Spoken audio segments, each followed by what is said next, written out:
If this was the only mouse to exist, you'd have to say it's the best mouse, because there are no others. But there are others, so it gets more complicated. That's one thing I've wanted to do more in reviews, compare mice to other mice. So for this video, I thought it would be interesting to compare 5 mice, which should give you a pretty good idea of which would suit you.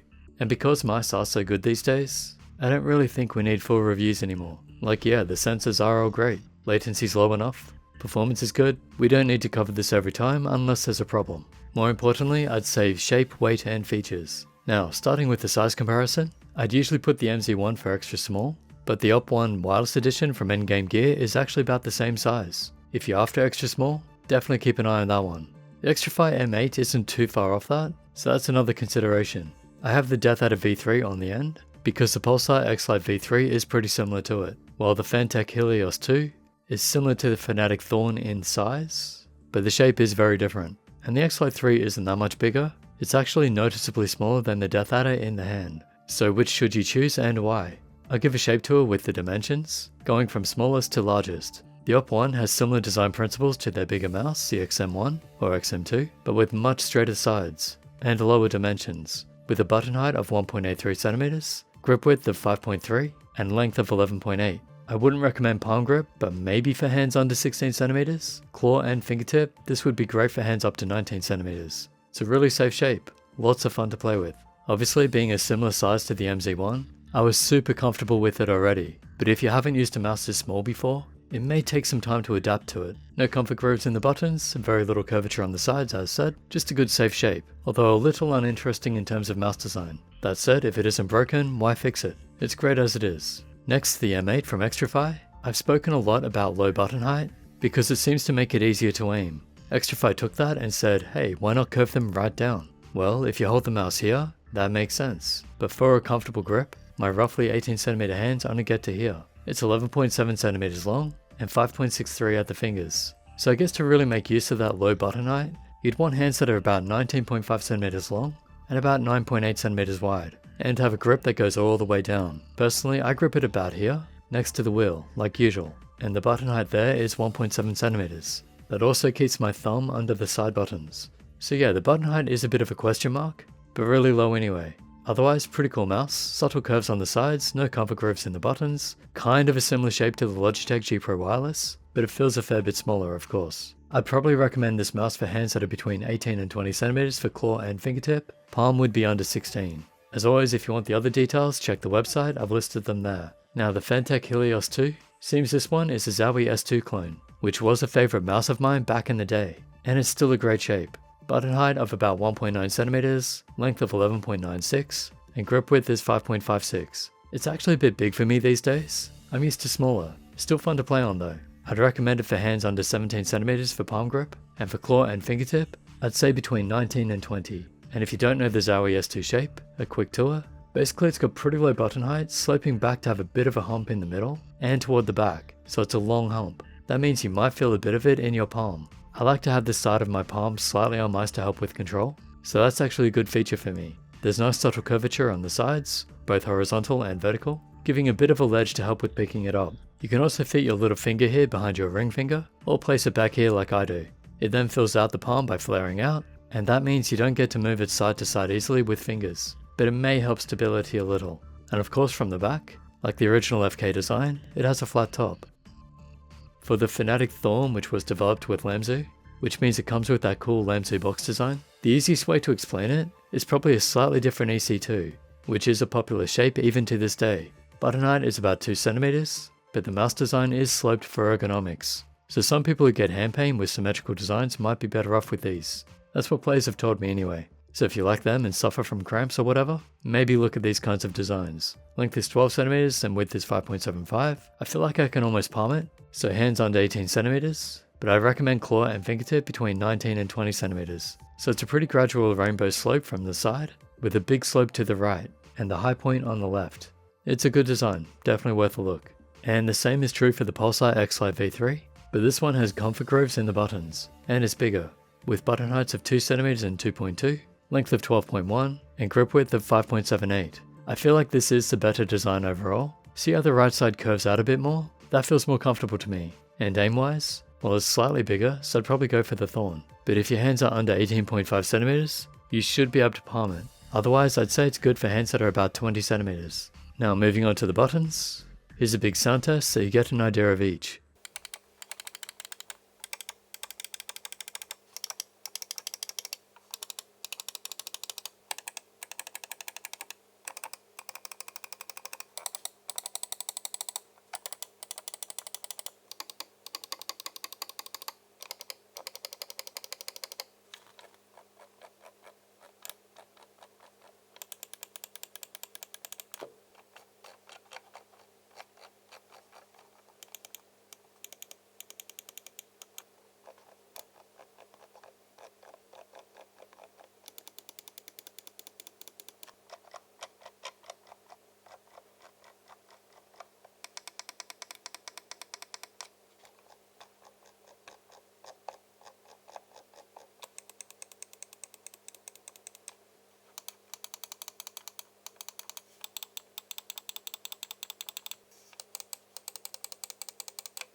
Just so you know, this is the MZ1, an Xtrfy mouse that uses my shell design, and these buttons are the best I've ever used, so this is what I'm used to.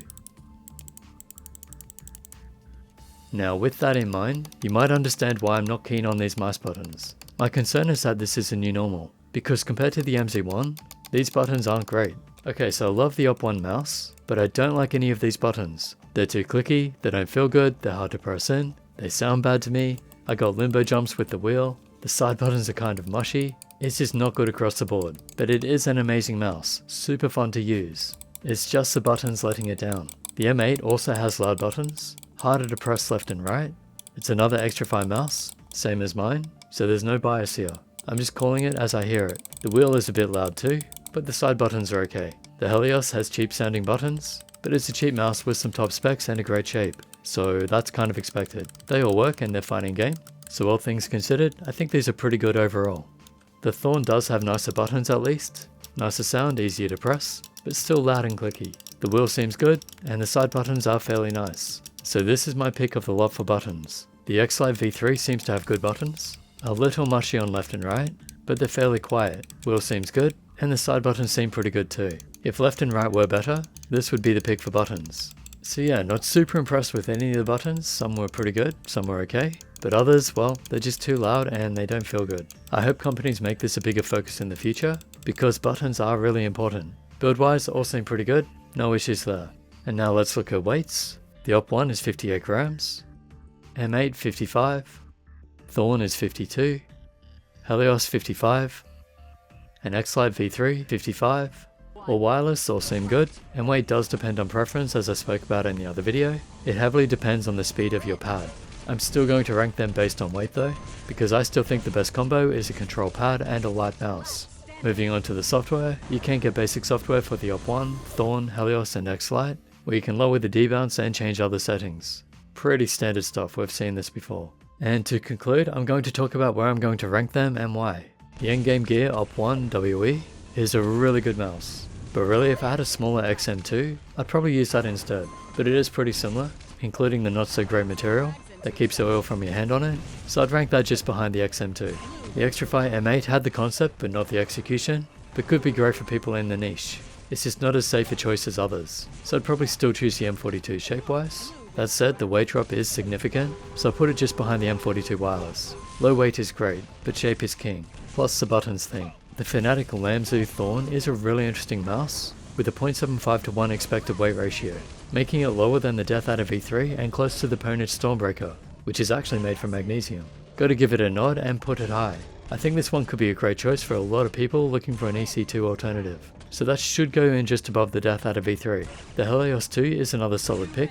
I used to main the S2, so it's great to use a wireless version, especially a lightweight one. Some things can be improved, but for the price, we can forgive that. I think that goes in just under the Pulsar X2 V2, and the Pulsar Xlite V3, similar to Death Adder, with a slightly lower weight ratio. but maybe not the tech that the Death Adder has. But if you want something a bit smaller than the Death Adder V3, well, the Xlite V3 would be the pick.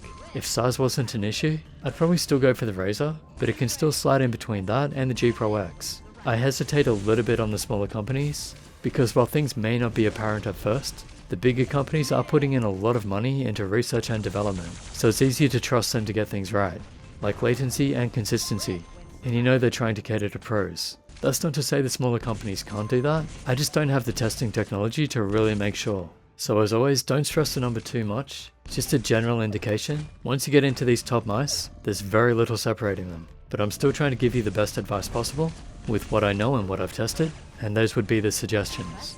Anyway, hope that gives you an idea of which mice will suit you. Thanks to the companies for sending these out, all thoughts are my own, no bias. Use your links below to help support what I do, sub, like and share, and I'll catch you in the next.